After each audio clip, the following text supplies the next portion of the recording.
ನಮಸ್ತೆ ಎಲ್ಲರಿಗೂ. ಇವತ್ತಿನ ರೀಡಿಂಗ್ ವಾರದ ರೀಡಿಂಗ್. ಅಂದರೆ ಈ ವಾರದಲ್ಲಿ ನಮಗೆ ಯಾವೆಲ್ಲ ಕೆಲಸಗಳಾಗ್ತವೆ, ನಮ್ಮ ರಿಲೇಷನ್ಶಿಪ್ ಹೇಗಿರುತ್ತೆ ಮತ್ತು ನಮ್ಮ ಕೆರಿಯರಲ್ಲಿ ಯಾವೆಲ್ಲ ಬದಲಾವಣೆಗಳಿದ್ದಾವೆ ಅನ್ನೋದನ್ನು ಇವತ್ತಿನ ರೀಡಿಂಗಲ್ಲಿ ನೋಡೋಣ. ಇದು ಜನರಲ್ ರೀಡಿಂಗ್ ಆಗಿರುತ್ತೆ, ಇದು ವೈಯಕ್ತಿಕ ರೀಡಿಂಗ್ ಆಗಿರೋದಿಲ್ಲ. ಇದು ಯಾರಿಗೆಲ್ಲ ರೆಸನೇಟ್ ಆಗುತ್ತೆ ಅವ್ರು ಮಾತ್ರ ತೆಗೆದುಕೊಳ್ಳಿ, ಇನ್ನು ಉಳಿದವರು ಸ್ಕಿಪ್ ಮಾಡಿ. ಓಕೆ, ಇವತ್ತಿನ ರೀಡಿಂಗ್ ನೋಡೋಣ.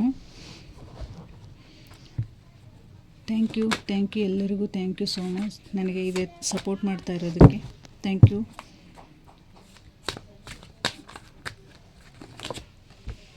Thank you so much.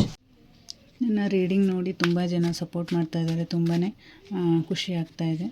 ಹೀಗೆ ಇದೇ ಥರ ನನಗೆ ಸಪೋರ್ಟ್ ಮಾಡಿ, ಹೀಗೆ ನನ್ನ ರೀಡಿಂಗ್ಗಳಿಗೆ ಇನ್ನೂ ಹೆಚ್ಚು ಹೆಚ್ಚು ರೀಡಿಂಗ್ ಮಾಡೋದಕ್ಕೆ ಪ್ರೋತ್ಸಾಹ ಮಾಡಿ ಅಂತ ಕೇಳ್ಕೊತಾ ಇದ್ದೀನಿ. Thank you so much. ಈ ವಾರದಲ್ಲಿ ನಿಮಗೆ ಯಾವೆಲ್ಲ ಅಪರ್ಚುನಿಟಿಗಳು ಸಿಗ್ತಾ ಇದ್ದಾವೆ ಮತ್ತು ನಿಮ್ಮ ಕೆರಿಯರಲ್ಲಿ ಯಾವೆಲ್ಲ ಬದಲಾವಣೆಗಳಾಗ್ತಾ ಇದ್ದಾವೆ ಅನ್ನೋದನ್ನು ಇವತ್ತಿನ ರೀಡಿಂಗಲ್ಲಿ ನೋಡೋಣ. ಓಕೆ, ಸ್ಪ್ರೆಡ್ ಮಾಡುವಾಗ 3 ಕಾರ್ಡ್ ಸ್ಪ್ರೆಡ್ ಆಯಿತು. ಓಕೆ, ಅದರಲ್ಲಿ ಯೂನಿವರ್ಸ್ ನಿಮಗೆ ಯಾವ ಸಂದೇಶ ಕೊಡಲು ಇಷ್ಟಪಡ್ತಾ ಇದ್ದಾರೆ, ಯಾವ ಸಂದೇಶಕ್ಕೆ ಇದು ಮಾಡ್ತಾ ಇದ್ದಾರೆ ಅನ್ನೋದನ್ನು ನೋಡೋಣ. Thank you spirit. Thank you so much. Thank you. ಇವತ್ತು ತುಂಬಾ ಕಾರ್ಡ್ಸ್ ಬಂದಿದೆ. ಯಾವೆಲ್ಲ ಸಂದೇಶಗಳು ನಿಮಗೆ ಯೂನಿವರ್ಸ್ ಕೊಡಬೇಕು ಅಂತ ಹೇಳಿ ನೋಡ್ತಾ ಇದ್ದಾರೆ ಅನ್ನೋದನ್ನು ನೋಡೋಣ. The emperor, knight of wands, 7 of Pentacles, 3 of Swords, 3 of Wands, 5 of Swords ಮತ್ತು 4 of Wands. ನೈಸ್ ಕಾರ್ಡ್, ತುಂಬ ಚೆನ್ನಾಗಿ ಬಂದಿದೆ ಕಾರ್ಡ್ಸು.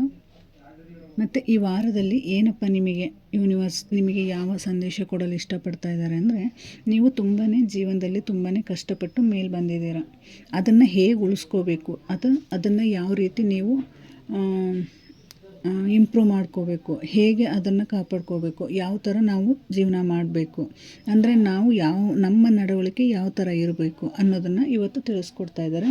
ಅಂದರೆ ಯಾಕೆ ಥರ ಹೇಳಿದೆ ಅಂದರೆ, ದ ಎಂಪ್ರರ್ ಅಂದರೆ ನೀವು ತುಂಬಾ ಕಷ್ಟಪಟ್ಟಿದ್ದೀರ ಜೀವನದಲ್ಲಿ. ನೀವು ಒಂದು ಸ್ಥಾನಕ್ಕೆ ಬರೋದಕ್ಕೆ ತುಂಬಾ ಕಷ್ಟಪಟ್ಟಿದ್ದಾರೆ. ಈಗ ಕೆರಿಯರ್ ಆಗಿರ್ಬೋದು, ಬಿಸ್ನೆಸ್ ಆಗಿರ್ಬೋದು, ಅಥವಾ ನಿಮ್ಮ ಯಾವುದೇ ಒಂದು ಕೆಲಸದಲ್ಲಿ ನೀವು ತುಂಬಾ ಸ್ಟ್ರಗಲ್ ಪಟ್ಟು ನಿಮ್ಮ ಎಕ್ಸ್ಪೀರಿಯನ್ಸಿಂದ ನೀವು ತುಂಬ ಒಂದು ದೊಡ್ಡ ಸ್ಥಾನಕ್ಕೆ ಬಂದಿದ್ದೀರ. ಆ ಸ್ಥಾನಕ್ಕೆ ಬಂದಿರುವಾಗ ಆ ಕೆರಿಯರ್ ಆಗಿರ್ಬೋದು, ನಿಮ್ಮ ವರ್ಕ್ ಆಗಿರ್ಬೋದು, ನಿಮ್ಮ ಬಿಸ್ನೆಸ್ ಆಗಿರ್ಬೋದು, ನೀವು ಏನೇ ಒಂದು ಅಂದ್ಕೊಂಡಿರ್ಬೋದು, ಅದರಿಂದ ನೀವು ಎಷ್ಟು ಅದನ್ನು ಹೇಗೆ ಉಳಿಸ್ಕೋಬೇಕು, ನಾವು ಅದನ್ನು ಯಾವ ಥರ ನಮ್ಮ ಮುಷ್ಟಿಲಿ ಇಟ್ಕೋಬೇಕು, ನಮ್ಮ ಕಂಟ್ರೋಲಲ್ಲಿ ಯಾವ ಥರ ಇರಬೇಕು, ನಾವು ಇಷ್ಟು ದಿನ ಕಷ್ಟಪಟ್ಟು ಅದನ್ನು ನಾವು ಒಳ್ಳೆ ರೀತಿಲಿ, ಅಂದರೆ ನಾವು ಒಳ್ಳೆ ಇದು ಪೊಸಿಷನ್ನಿಗೆ ಬಂದಿದ್ದೀವಿ. ಆ ಪೊಸಿಷನನ್ನು ನೀವು ಆಲ್ರೆಡಿ ತುಂಬಾ ಕಷ್ಟಪಟ್ಟಿದ್ದೀರ. ಆ ಪೊಸಿಷನ್ಗೆ ಬರೋದಕ್ಕೆ ತುಂಬ ಕಷ್ಟಪಟ್ಟಿದ್ದೀರ.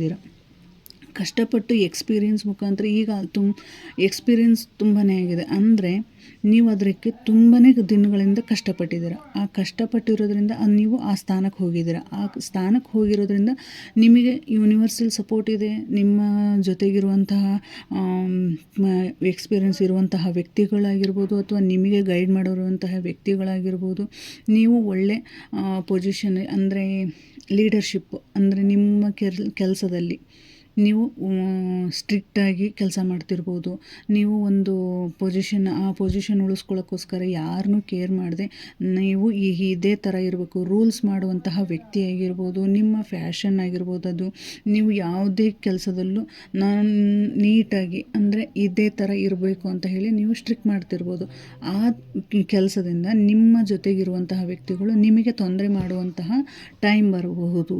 ನೀವು ಅದನ್ನು ಮ್ಯಾನೇಜ್ ಮಾಡಬೇಕು. ನೀವು ಈಗ ಒಬ್ಬರು ಸ್ಟ್ರೈಟಾಗಿ ಏನೋ ಒಬ್ಬರು ಹೇಳ್ತಾ ಇದ್ದಾರೆ ಅಂದರೆ, ಆ ಹೇಳುವಂಥ ರೀತಿ ಯಾವ ರೀತಿ ಇರಬೇಕು, ಪ್ರೀತಿಯಾಗಿರಬೇಕು. ನೀನು ಇದನ್ನೇ ಮಾಡಬೇಕು, ನೀನು ಇದನ್ನೇ ಬಿಡಬೇಕು. ಈಗ ನಮ್ಮ ಮನೇಲಾದರೆ ನಮ್ಮ ಮಾತು ಕೇಳ್ತಾರೆ. ಈಗ ಬೇರೆ ಹೊರಗಿನ ಜನ ಏನು ಮಾಡ್ತಾರೆ, ನಮ್ಮ ಮಾತು ಕೇಳಲ್ಲ. ಯಾಕಂದರೆ ಈಗ ಅವ್ರದ್ದೇ ಆದ ರೀತಿ ಬೇರೆ ಇರ್ತೈತಿ, ನಮ್ಮದೇ ಆದ ರೀತಿ ಬೇರೆ ಇರ್ತೈತಿ. ಈಗ ನಾವು ಒಳ್ಳೆ ರೀತಿಯಿಂದ ಹೇಳಿದರೆ ನಮ್ಮ ಕೆಲಸ ಮಾಡ್ತಾರೆ. ಒಳ್ಳೆ ರೀತಿ ಇಲ್ಲ ಅಂದರೆ ಅವ್ರು ಏನು ಮಾಡ್ತಾರೆ, ಹಿಂದೆ ಮುಂದೆ ಗಾಸಿಪ್ ಈ ಥರ ಈ ಥರ ಮಾಡುವಂತಹ ವ್ಯಕ್ತಿಗಳು ಸಿಗ್ತಾರೆ. ಅದನ್ನ ಮಾಡೋದ್ರಿಂದ ನಮ್ಮ ಕೆರಿಯರಿಗೆ, ನಮ್ಮ ಬಿಸ್ನೆಸ್ಸಿಗೆ, ನಮ್ಮ ರಿಲೇಷನ್ಶಿಪ್ಪಿಗೆ, ನಮ್ಮ ಅಥಾರಿಟಿ ಅಂದರೆ ನಮ್ಮ ಕೈಯಲ್ಲಿರುವಂಥ ನಮ್ಮ ಅಧಿಕಾರಕ್ಕೆ ಸಮಸ್ಯೆ ಆಗುತ್ತೆ ಅನ್ನೋದನ್ನು ಇವತ್ತಿನ ಕಾರ್ಡ್ ಹೇಳ್ತಾ ಇದೆ. ಅಂದರೆ ಇಲ್ಲಿ ನೈಟ್ ಆಫ್ ವಾಂಡ್ಸ್ ಅಂದರೆ ನಿಮಗೆ ಆಲ್ರೆಡಿ ಎಲ್ಲ ನಿಮ್ಮ ಕೈಯಲ್ಲಿದೆ. ಇಲ್ಲಿ ಹೇಳಿದಂಗೆ ನೀವು ಕಷ್ಟಪಟ್ಟು ನಿಮ್ಮ ಕೆಲಸನ ನೀವು ಪಡ್ಕೊಂಡಿದ್ದೀರ. ನಿಮ್ಮ ಕೈಯಲ್ಲಿ ನಿಮ್ಮ ಕೆಲಸ, ನಿಮ್ಮ ಜವಾಬ್ದಾರಿ ನಿಮ್ಮ ಹತೋಟಿಯಲ್ಲಿದೆ. ಆ ಹತೋಟಿಯಲ್ಲಿರೋದನ್ನು ನೀವೇನು ಮಾಡ್ತಾಯಿದ್ದೀರ, ನಿಮ್ಮ ಮಾತುಗಳಿಂದ ನಿಮ್ಮ ಕೆರಿಯರನ್ನು ನೀವು ಹಾಳು ಮಾಡ್ಕೋತಾ ಇದ್ದೀರ. ಅದನ್ನು ನೀವು ಕಂಟ್ರೋಲ್ ಮಾಡಿ. ನಿಮ್ಮ ಸಿಟ್ಟು, ನಿಮ್ಮ ಕೋಪ, ನಿಮ್ಮ ಹಠನ ನೀವು ಕಂಟ್ರೋಲ್ ಮಾಡಿ. ಅದನ್ನ ಕಂಟ್ರೋಲ್ ಮಾಡೋದ್ರಿಂದ ನಿಮ್ಮ ಎಲ್ಲ ಕೆಲಸಗಳು ಎಷ್ಟು ಒಳ್ಳೆ ರೀತಿಯಿಂದ ಹೋಗ್ತವೆ ಅಂದರೆ ಅದು ಚೆನ್ನಾಗಿ ಹೋಗುತ್ತೆ. ಅದನ್ನು ಬಿಟ್ಟು ನೀವು ಒಬ್ಬರಿಗೆ ಈಗ ಏನೋ ಒಂದು ಕೆಲಸ ಹೇಳ್ತದೆ, ಈಗ ಮನೇಲಿ ರಿಲೇಷನ್ಶಿಪ್ಪಲ್ಲೇ ಆಗಿರ್ಬೋದು, ಅಥವಾ ನಮ್ಮ ಕೆರಿಯರಲ್ಲೇ ಆಗಿರ್ಬೋದು, ಅಥವಾ ನಮ್ಮ ಏನೋ ಒಂದು ಲೀಗಲ್ ಕೇಸಸ್ ಆಗಿರ್ಬೋದು, ಅಥವಾ ಆಸ್ತಿ ವಿಚಾರದಲ್ಲಿ ಆಗಿರ್ಬೋದು, ಅಥವಾ ಪೊಲೀಸ್ ಅಥವಾ ಡಾಕ್ಟರ್ಸ್ ಅಥವಾ ಹೀಲರ್ಸ್ ಅಥವಾ ರಿಲೇಷನ್ಶಿಪ್ ಯಾವುದೇ ಒಂದು ಇದು ಇರ್ಬೋದು. ಅಲ್ಲಿ ನಾವು ಪ್ರೀತಿಯಿಂದ ಮಾತಾಡೋದ್ರಿಂದ ನಮ್ಮ ಸಮಸ್ಯೆಗಳನ್ನ ಬಗೆಹರಿಸ್ಕೋಬಹುದು ಹೊರತು ಸಿಟ್ಟು, ಕೋಪ, ಹಠದಿಂದ ನಾವು ಏನು ಮಾಡೋಕ್ಕಾಗಲ್ಲ. ಯಾರನ್ನೂ ನಾವು ಇವತ್ತು ಗೆಲ್ಲೋದಕ್ಕಾಗಲ್ಲ. ಅದನ್ನು ನಾವು ಕಂಟ್ರೋಲ್ ಮಾಡಿದರೆ ನಮ್ಮ ವ್ಯಕ್ತಿತ್ವಕ್ಕೆ ಒಳ್ಳೆ ರೆಸ್ಪಾನ್ಸ್ ಸಿಗುತ್ತೆ. ಆಮೇಲೆ ನಮ್ಮ ಮಾತಿಗೆ ಬೆಲೆ ಕೊಡ್ತಾರೆ, ನಮ್ಮ ಮಾತಿಗೆ ಒಂದು ಗೌರವ ಸಿಗುತ್ತೆ ಅನ್ನೋದನ್ನು ಈ ರೀಡಿಂಗಲ್ಲಿ, ಈ ವಾರದ ರೀಡಿಂಗಲ್ಲಿ ಹೇಳ್ತಾ ಇದೆ. ಅಂದರೆ ಇಲ್ಲಿ ನಿಮಗೆ ಯಾವ ಥರ ಅಂದರೆ ನಾನು ಎಲ್ಲದರಲ್ಲೂ ನಾನು ಸರಿ ಇದ್ದೀನಿ, ಹಣದಲ್ಲೂ ಸಹಿತ ನೀವು ಚೆನ್ನಾಗಿದ್ದೀರ. ಹಣದಲ್ಲೂ ಈಗೇನಾಗ್ತದೆ, ಹಣ ನಿಮ್ಮಲ್ಲಿ ಚೆನ್ನಾಗಿದೆ, ಸಕ್ಸಸ್ ಅನ್ನೋದು ನಿಮ್ಮ ಜೊತೆಗಿದೆ. ನಿಮ್ಮ ಎಲ್ಲ ಅಥಾರಿಟಿನೂ, ನಿಮ್ಮ ಎಲ್ಲ ಕೆಲಸಗಳು ನಿಮ್ಮ ಕೈಯಲ್ಲಿದೆ. ಬಟ್ ನೀವೇನು ಮಾಡ್ತಾಯಿದ್ದೀರಾ, ಯಾವುದೇ ಒಂದು ವಿಚಾರ ಆಗಿರಲಿ, ಏನೇ ಒಂದು ವಿಚಾರ ಆಗಲಿ, ಇದು ಸರಿನಾ, ಇದು ತಪ್ಪಾ, ಇದು ಸರಿ ಹೋಗುತ್ತಾ, ಇದು ಹೆಂಗಾಗುತ್ತೆ, ಇದು ಯಾವ ರೀತಿನ ಮಾಡಬೇಕು. ಇಲ್ಲಿ ಹಣದ ವಿಚಾರ ಬಂತು ಅಂದರೆ ನಾನು ಇಷ್ಟೊಂದು ದುಡ್ದಿದ್ದೀನಿ, ನಾನು ಅದಕ್ಕೆ ಇನ್ವೆಸ್ಟ್ ಮಾಡಲಾ ಬೇಡ, ಅಥವಾ ನಾನು ಏನು ಮಾಡಲಿ, ಈಗ ಅದನ್ನ ದುಡ್ಡು ಹಾಕೋದ್ರಿಂದ ಅದು ನನಗೆ ಸರಿ ಆಗುತ್ತಾ ಅಥವಾ ಸರಿ ಆಗಲ್ವಾ, ಅಥವಾ ಕೆರಿಯರಲ್ಲಿ ನೀವು ಪ್ರಮೋಷನ್ ಬೇಕು ಅಂತ ಬೇಡ್ತಾ ಇದ್ದೀರಾ, ಅಥವಾ ಕೇಳ್ತಾ ಇದ್ದೀರಾ, ಅಥವಾ ಪ್ರಮೋಷನ್ ಆಗುತ್ತೋ ಇಲ್ಲೋ, ಅಥವಾ ನನಗೆ ಕೆಲಸ ಸಿಗುತ್ತೋ ಇಲ್ಲೋ, ಅಥವಾ ನನ್ನ ಈ ಲೀಗಲ್ ಕೇಸ್ ಏನಾರು ಇತ್ತು ಅಂದರೆ ಆ ಕೇಸಿಗೆ ನಾವು ಅಮೌಂಟು ಎಷ್ಟು ಕೇಳ್ತಾರೋ ಏನೋ, ಆಮೇಲೆ ನಮ್ಮ ಏನೋ ಒಂದು ವರ್ಕ್ ಮಾಡೋಕ್ಕೆ ಹೋಗಿರ್ತೀರ, ಅಲ್ಲಿ ನಮ್ಮ ಹತ್ರ ಅಮೌಂಟ್ ಹಣ ಏನು ಕೇಳ್ತಾ ಇದ್ದಾರೋ, ಅಥವಾ ಈ ಥರ ಫೀಲಿಂಗ್ಸ್, ಈ ಥರ ಯೋಚನೆಗಳು, ಈ ಥರ ಚಿಂತೆಗಳು. ಅಂದರೆ ನಿಮ್ಮ ಕೆಲಸಗಳು ಎಲ್ಲ ಸಕ್ಸಸ್ಫುಲ್ ಆಗಬೇಕು ಅಂದರೆ ನೀವು ಹಣ ಹಾಕಲೇಬೇಕು. ಇವತ್ತಿನ ಟೈಮಲ್ಲಿ ನಾವು ಬೇರೆಯವರಿಗೆ ದುಡ್ಡು ಕೊಟ್ಟಾಗೆ ನಮಗೆ ಕೆಲಸ ಮಾಡೋದು, ಯಾರು ಹಾಗೆ ಮಾಡಿಕೊಡಲ್ಲ. ಆ ಥರ ನೀವು ಯೋಚನೆ ಮಾಡ್ತಾಯಿದ್ದೀರ. ನಿಮ್ಮ ಎಲ್ಲ ಕೆಲಸಗಳಿಗೆ ನೀವು ಸಪೋರ್ಟಿವ್ ಆಗಿರುವಂತಹ ವ್ಯಕ್ತಿಗಳು ಇದ್ದರೂ ಸಹಿತ ಈಗ ಏನೋ ಒಂದು ಕೆಲಸ ನಮಗೆ ಆಗಬೇಕಾಗಿದೆ. ಆ ಕೆಲಸಕ್ಕೆ ನಾವೇನು ಮಾಡ್ತಿದ್ದೀವಿ, ಅಲ್ಲಿ ನಮಗೆ ಹಣದ ಅವಶ್ಯಕತೆ ಇರುತ್ತೆ, ಅಲ್ಲಿ ಹಣ ಕೊಡಬೇಕಾಗಿರುತ್ತೆ. ನಾನು ಇಷ್ಟು ಕಷ್ಟಪಟ್ಟು ದುಡ್ದಿದ್ದೀನಿ, ನಾನು ಇವಾಗ ಹಣ ಕೊಡಬೇಕಾ, ನಾನು ಈಗ ಹಣದಲ್ಲಿ ಇದು ಮಾಡಬೇಕಾ, ಈ ಥರ ಯೋಚನೆಗಳು. ಈ ಕೆಲಸ ಆಗಬೇಕು ಅಂದರೆ ಹಣ ಕೊಡಬೇಕು, ಇಲ್ಲ ಅಂದರೆ ಇಲ್ಲ. ಆ ಥರ ಯೋಚನೆ ಮಾಡ್ತಾ ಇದ್ದೀರ. ಇಲ್ಲಿ ನಿಮಗೆ ಹಣದಲ್ಲಿ ವಿಚಾರದಲ್ಲಾಗಿರ್ಬೋದು, ನಿಮ್ಮ ರಿಲೇಷನ್ಶಿಪ್ಪಲ್ಲಾಗಿರ್ಬೋದು, ನಿಮ್ಮ ಬಿಸ್ನೆಸ್ಸಲ್ಲಾಗಿರ್ಬೋದು, ನೀವು ಎಲ್ಲ ರೀತಿಯಲ್ಲಿ ಲಾಸ್ ಆಗಿರ್ಬೋದು, ನಿಮ್ಮ ಕೋರ್ಟ್ ಕೇಸಲ್ಲಿ ಲಾಸ್ ಆಗಿರ್ಬೋದು. ಅಂದರೆ ಕೋರ್ಟ್ ಕೇಸಲ್ಲಿ ಏನಾದರೂ ಇತ್ತು ಅಂದರೆ ಇಲ್ಲಿಗಲ್ ಏನೋ ನಡೀತಾ ಇರುತ್ತೆ, ಕೇಸಸ್ ನಡೀತಾ ಇತ್ತು, ಅಲ್ಲಿ ನಿಮಗೆ ಸರಿಯಾದ ನ್ಯಾಯ ಸಿಕ್ಕಿರೋಲ್ಲ, ಅಥವಾ ನಿಮ್ಮ ರಿಲೇಷನ್ಶಿಪ್ಪಲ್ಲಿ ಏನಾದರೂ ಸಮಸ್ಯೆ ಆಗಿರ್ಬೋದು, ಅಥವಾ ನಿಮ್ಮ ಬ್ರೇಕಪ್ ಆಗಿರ್ಬೋದು, ಅಥವಾ ನಿಮ್ಮ ಆಸ್ತಿ ವಿಚಾರದಲ್ಲಿ ನಿಮಗೆ ಯಾರಾದರೂ ಮೋಸ ಮಾಡಿರ್ಬೋದು, ಅಥವಾ ನೀವು ರಿಲೇಷನ್ಶಿಪ್ಪಲ್ಲಿ ಅಥವಾ ಏನಾದರೂ ತೊಂದರೆ ಅನುಭವಿಸ್ತಾ ಇರ್ಬೋದು. ಒಂಥರ ಡಿಪ್ರೆಷನಲ್ಲಿ ನಿಮ್ಮ ಮನಸ್ಥಿತಿ ಯಾವ ಥರ ಇದೆ ಅಂದರೆ ಒಂಥರ ಡಿಪ್ರೆಷನಲ್ಲಿದೆ. ಅಂದರೆ ನೀವು ಯಾರ ಮಾತು ಕೇಳಲ್ಲ, ನೀವು ಅಲ್ಲಿಂದ ನಿಮಗೆ ಚುಚ್ಚಿರೋ ಮಾತು ಏನಾಗಿದೆ ಅಂದರೆ ಸಿಕ್ಕಾಪಟ್ಟೆ ನಿಮಗೆ ನೋವಾಗಿದೆ, ಪೇನ್ಫುಲ್ ಆಗಿದೆ, ನೀವು ಅದರಿಂದ ಏಳೋಕ್ಕೆ ಆಗ್ತಾಯಿಲ್ಲ, ಆ ಥರ ಸಿಚುವೇಶನನ್ನು ಅನುಭವಿಸ್ತಾ ಇದ್ದೀರಾ. ಅದರಿಂದ ಹೊರಗೆ ಬಂದರೆ ನಿಮ್ಮ ಜೀವನ ಇನ್ನೂ ಚೆನ್ನಾಗಿರುತ್ತೆ. ಅಂದರೆ ಇಲ್ಲಿ ಏನಾಗುತ್ತೆ ಅಂದರೆ ನೀವು ಎಲ್ಲದರಲ್ಲೂ ಮೋಸ ಆಗಿದ್ರೆ, ಹಣದಲ್ಲೂ ಲಾಸ್ ಆಗಿರ್ಬೋದು, ಬಿಸ್ನೆಸ್ಸಲ್ಲಿ ಲಾಸ್ ಆಗಿರ್ಬೋದು, ನಿಮ್ಮ ರಿಲೇಷನ್ಶಿಪ್ಪಲ್ಲಿ ಪ್ರಾಬ್ಲಮ್ಸ್ ಆಗಿರ್ಬೋದು, ನಿಮಗೆಲ್ಲ ರೀತಿಯಿಂದಲೂ ನಿಮಗೆ ಪ್ರಾಬ್ಲಮ್ ಆಗಿರ್ಬೋದು. ಆದರೆ ಅದರಿಂದ ನೀವು ಮೇಲೆ ಹೇಳುವಂತಹ ಟೈಮ್ ಬಂದಿದೆ. ಅಂದರೆ ಇಲ್ಲಿ 3 ತಿಂಗಳಲ್ಲಿ ಅಥವಾ 3 ವಾರದಲ್ಲಿ ಅಥವಾ 3 ದಿನದಲ್ಲಿ ನಿಮಗೆ ಏನೋ ಒಂದು ವಿಚಾರ ನಿಮ್ಮನ್ನು ಹುಡುಕಿ ಬರ್ತಾ ಇದೆ. ಅಂದರೆ ಇಲ್ಲಿ ಯಾರಿಗೋಸ್ಕರನೋ ನೀವು ವೆಯ್ಟ್ ಮಾಡ್ತಾ ಇದ್ದೀರಾ, ನಿಮಗೇನೋ ಯಾವುದೋ ಒಂದು ಕೆಲಸ ಆಗಬೇಕಾಗಿರುತ್ತೆ, ಆ ಕೆಲಸಕ್ಕೋಸ್ಕರ ವೆಯ್ಟ್ ಮಾಡ್ತಾ ಇದ್ದೀರಾ. ನಿಮಗೆ ಯಾವುದೋ ಒಂದು ನ್ಯಾಯ ಸಿಗಬೇಕಾಗಿರುತ್ತೆ, ಆ ನ್ಯಾಯ ಸಿಗುತ್ತೋ ಇಲ್ಲ ಅಂತ ಯೋಚನೆ ಮಾಡ್ತಾ ಇದ್ದೀರಾ. ಅಥವಾ ನೀವು ಹಣ ಹಾಕಿರ್ತೀರ, ಆ ಹಣ ಬರುತ್ತೋ ಇಲ್ಲ ಅಂತ ಯೋಚನೆ ಮಾಡ್ತಾ ಇದ್ದೀರಾ. ನೀವು ರಿಲೇಷನ್ಶಿಪ್ಪಲ್ಲಿ ಏನಾದರೂ ಪ್ರಾಬ್ಲಮ್ ಆಗಿತ್ತು ಅಂದರೆ ಸಮಸ್ಯೆ ಅನುಭವಿಸ್ತಾ ಇದ್ದೀರಾ ಅಂದರೆ ಅದು ಸರಿ ಹೋಗುತ್ತೋ ಸರಿ ಹೋಗಲ್ಲ ಅಂತ ಈ ಥರ ಯೋಚನೆಯಲ್ಲಿ ನೀವು ನಿಂತಿದ್ದೀರ. ಆ ಯೋಚನೆಯಲ್ಲಿ ನಿಂತಿರೋದ್ರಿಂದ ಒಂಥರ ನಿಮ್ಮ ಮನಸ್ಥಿತಿನ, ನಿಮ್ಮ ಪರಿಸ್ಥಿತಿನ ನೀವು ನೋವಲ್ಲೇ ಸ್ಟ್ರಗಲ್ ನೀವೇ ಸ್ಟ್ರಗಲ್ ಮಾಡಿಕೊಂಡು ವೆಯ್ಟ್ ಮಾಡ್ತಾ ಇದ್ದೀರಾ. ಇಲ್ಲಿ ಆಲ್ರೆಡಿ ನಿಮ್ಮ ಎಲ್ಲ ಕೆಲಸಗಳು ನಿಮಗೆಲ್ಲವೂ ಸಕ್ಸಸ್ಫುಲ್ ಕಂಡಿದ್ದಾವೆ. ಯಾಕೆಂದರೆ ಇಲ್ಲಿ ಅಥಾರಿಟಿ ಇಲ್ಲಿ ನಿಮ್ಮ ಕೈ ಇದು ವಾಂಡ್ಸ್ ಇದೆಯಲ್ಲ, ಅದು ಸ್ಟೇಬಲಾಗಿ ನಿಂತಿದೆ. ಈಗ ನಿಂತಿದೆ, ನಿಮ್ಮ ಕೈಯಲ್ಲಿ ಒಂದಿದೆ. ಇಲ್ಲಿ ಆಲ್ರೆಡಿ ನೀವು 2 ಅಚೀವ್ ಮಾಡಿದ್ದೀರಾ ನಿಮ್ಮ ಜೀವನದಲ್ಲಿ. ಅದನ್ನೆಲ್ಲ ನೀವು ಅಚೀವ್ ಮಾಡಿರುವಾಗ ಇನ್ನೂ ಏನೋ ಒಂದಕ್ಕೆ ಕಾಯ್ತಾ ಇದ್ದೀರಾ. ಇನ್ನೂ ನನ್ನ ಜೀವನದಲ್ಲಿ ಬರೋದಿದೆ, ಅದಕ್ಕೆ ವೆಯ್ಟ್ ಮಾಡ್ತಾ ಇದ್ದೀನಿ ಅಂತ ಹೇಳಿ ಕಾಯ್ತಾ ಇದ್ದೀರಾ ಇಲ್ಲಿ.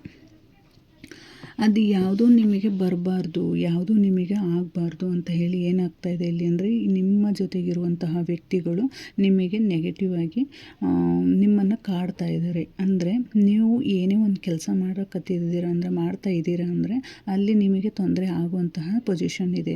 ಅಂದರೆ ಇಲ್ಲಿ ಮಾತಿನ ಚಿಕ್ಕಮಿಕ್ಕಿ ಆಗಿರ್ಬೋದು, ನಿಮ್ಮ ಮಾತು ನಿಮ್ಮಲ್ಲಿ ಹಿಡಿತ ಇಲ್ಲದೆ ಇರ್ಬೋದು, ನಿಮ್ಮ ಕೋಪದಿಂದ ಆಗಿರ್ಬೋದು, ನಿಮ್ಮ ಹಾರ್ಡ್ ವರ್ಕ್ ಆಗಿರ್ಬೋದು, ಅಥವಾ ಏನೇ ಒಂದು ಕೆಲಸದಲ್ಲಿ ಯಾವುದೇ ಒಂದು ಇದು ಆಗಿರ್ಬೋದು, ಆ ಕೆಲಸದಲ್ಲಿ ನಿಮಗೆ ನೀವೇ ಅಂದರೆ ಹೊರಗಿಂದನೂ ನಿಮಗೆ ಮೋಸ ಮಾಡ್ತಿರ್ಬೋದು, ಅಥವಾ ನಿಮ್ಮ ಮಾತುಗಳಿಂದನೇ ನಿಮ್ಮ ಮೈಂಡ್ ಇರುತ್ತಲ್ಲ, ಅದು ನಿಮಗೆ ಡಿಪ್ರೆಷನ್ ಅಂದರೆ ಒಂಥರ ಅದು ಮಾಡಲ, ಇದು ಬಿಡಲ, ಇದು ಮಾಡಲ, ಅದು ಒಂಥರ 108 ಮನಸ್ಸನ್ನು ತಲೆಗೆ ಹಾಕ್ಕೊಂಡಿದ್ದಾಗ, ನಿಮ್ಮ ಕೆಲಸಗಳನ್ನ ತಲೆಗೆ ಹಾಕ್ಕೊಂಡಾಗ ಯಾವುದನ್ನು ನಾವು ಇದು ಮಾಡ್ಕೊಳಕ್ಕೆ ಆಗ ನಮಗೆ ಯಾವುದನ್ನು ಮಾಡಬೇಕು ಯಾವ್ದು ಬಿಡಬೇಕು ಅಂತ ಹೇಳಿ ಗೊತ್ತಾಗಲ್ಲ. ಆಗ ನಮ್ಮ ಎದುರಿಗಿರುವಂತಹ ವ್ಯಕ್ತಿಗಳಿಗೆ ನಾವು ಯಾವ ಥರ ಕೇವಲವಾಗಿ ಮಾತಾಡೋದು, ಒಂಥರ ಒರಟಾಗಿ ಮಾತಾಡೋದು, ಸ್ಟ್ರೇಟಾಗಿ ಮಾತಾಡೋದು, ಇದು ಏನಪ್ಪ ಅಂತ ಹೇಳಿ ಅವರು ಎದುರಿಗಿದ್ದರು, ಇವನೇನು ಮಾತಾಡ್ತಾನೆ, ಇವ್ರು ಯಾಕೆ ಹಿಂಗೆ ಮಾತಾಡ್ತಾರೆ, ಈ ಥರ ಮಾತಿನ ಚಿಕ್ಕಿಮಿಕ್ಕಿಯಿಂದ ನಿಮ್ಮನ್ನು ನೀವು ಹಾಳು ಮಾಡಿಕೊಳ್ಳುವಂತಹ ಸಂದರ್ಭ ಇದು.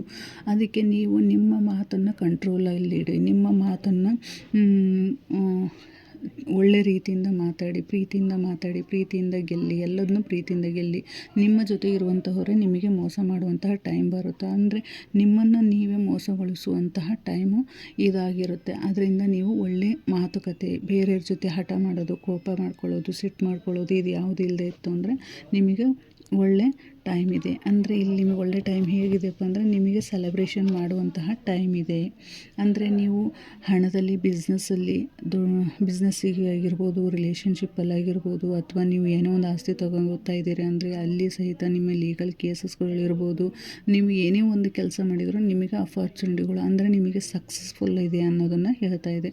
ನೀವು ಯಾರಾದರೂ ಆಸ್ತಿ ತೊಗೋತಾ ಇದ್ದೀರಿ ಅಂದರೆ ಅದು ಸರಿಯಾಗುತ್ತೆ. ನೀವು ಮದುವೆ ಆಗಬೇಕು ಅಂದ್ಕೊಂಡಿದ್ದೀರಿ ಅಂದರೆ ಅದು ಸಹಿತ ಸಕ್ಸಸ್ ಆಗುತ್ತೆ. ನಿಮ್ಮ ಲೈಫಲ್ಲಿ ಯಾರಾದರೂ ನಿಮಗೆ ವೇಟ್ ಮಾಡ್ತಾಯಿದ್ದಾರೆ ಅಂದರೆ ಅವರು ಸಹಿತ ನಿಮ್ಮ ಜೀವನಕ್ಕೆ ಮತ್ತೆ ಮರುಕಳಿಸಿ ಬರ್ತಾ ಇದ್ದಾರೆ. ಅಂದರೆ ಇಲ್ಲಿ ನೀವು ಸೆಲೆಬ್ರೇಷನ್ ಮಾಡುವಂತಹ ಟೈಮ್ ಈ ವಾರದಲ್ಲಿ ನಿಮಗೆ ಇದೆ ಅನ್ನೋದನ್ನು ಈ ರೀಡಿಂಗಲ್ಲಿ ತೋರಿಸ್ತಾ ಇದೆ. ಮತ್ತು ಏಂಜಲ್ಸ್ ಗೈಡೆನ್ಸ್ ಏನಿದೆ, ನಿಮಗೋಸ್ಕರ ಏನು ಗೈಡ್ ಮಾಡ್ತಾ ಇದ್ದಾರೆ, ಏಂಜಲ್ ನಿಮಗೆ ಏನು ಗೈಡ್ ಕೊಡ್ತಾ ಇದ್ದಾರೆ, ಅಂದರೆ ಅವರು ನಿಮಗೆ ಯಾವ ಥರ ಸಪೋರ್ಟ್ ಮಾಡ್ತಾ ಇದ್ದಾರೆ ಅನ್ನೋದನ್ನು ನೋಡೋಣ.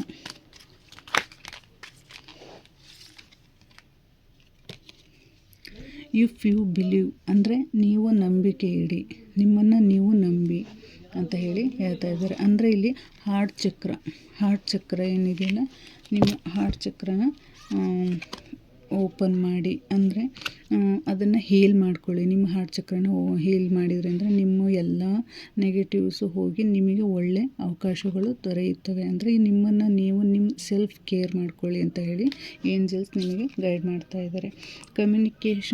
ಕಮ್ಯುನಿಕೇಟ್ ಕ್ಲಿಯರಿಟಿ ಅಂದರೆ ನಿಮ್ಮ ಮಾತುಕತೆಗಳಿಂದ ಹಾಳು ಮಾಡ್ಕೊಂಡಿರೋದೆಲ್ಲ ನಿಮ್ಮ ಮಾತಿನಿಂದನೇ ಒಳ್ಳೆಯದಾಗುವಂತಹ ಮಾತುಕತೆಯನ್ನು ಮಾತಾಡಿ. ಅಂದರೆ ಒಳ್ಳೆ ರೀತಿಯಲ್ಲಿ ಮಾತಾಡಿ, ಪ್ರೀತಿ ತೋರಿಸಿ ನಿಮ್ಮ ಜೊತೆ ಇರುವಂತಹವರಿದ್ರಾಗೆ. ಇದು ಇವತ್ತಿನ ರೀಡಿಂಗ್ ಆಗಿತ್ತು. ಈ ರೀಡಿಂಗ್ ನಿಮಗೆ ಇಷ್ಟ ಆಗಿದೆ ಅನ್ಕೋತೀನಿ. Thank you so much.